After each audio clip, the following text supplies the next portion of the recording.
Le paradoxe de l'employé, du prolétariat, c'est qu'il dépend de la classe supérieure. Même malgré ses revendications, ses attentes, vouloir être employé, vouloir avoir un travail, c'est espérer que les patrons vont vous proposer quelque chose.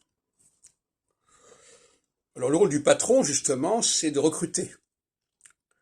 Et comme je disais dans une autre vidéo, le recrutement implique d'être au courant de ce qui se passe, de repérer les gens valables. On pense par exemple aux entraîneurs dans le domaine du football, qui doivent aller un peu voir ce qui se passe dans les différents lieux, dans les différents stades, pour repérer la perle qu'ils vont pouvoir recruter.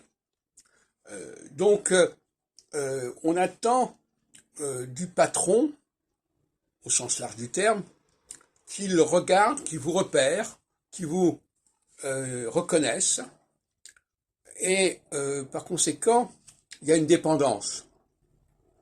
Il y a une énorme dépendance, et on voit bien qu'il y a d'un côté ceux qui attendent d'être reconnus, qui attendent qu'on les repère, qu'on aille vers eux, et il y a ceux qui repèrent et qui recrutent. Il y a là une lutte des classes, en tout cas une division sociale majeure, et c'est un critère majeur. Celui qui ne va pas vers les autres, qui ne va pas regarder ce que les uns et les autres font, ici et là, ce n'est pas un vrai leader. Celui qui attend qu'on vienne le voir et qu'on vienne le solliciter, c'est quelqu'un qui finalement n'est pas un vrai leader. C'est quelqu'un qui a une mentalité d'employé et d'employable et qui attend qu'on veuille bien proposer un poste, qui veuille bien qu'on fasse appel à lui en quelque sorte. Et la vraie dynamique du leader, c'est pas cela.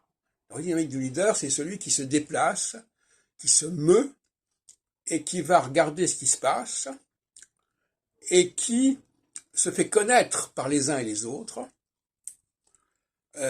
qui montre son intérêt pour les uns et les autres, et à ce moment-là, effectivement, par reconnaissance, on peut dire, on ira vers lui, d'une certaine manière. C'est ce qui s'est passé en 2004.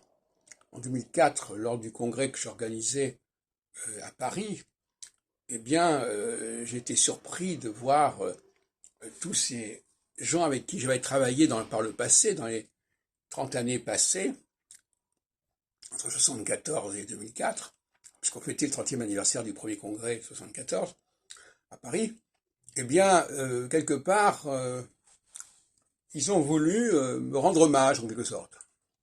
Donc, effectivement, là, c'est une sorte de retour du bâton, enfin, c'est un retour à l'envoyeur. C'est pas tout à fait la même chose.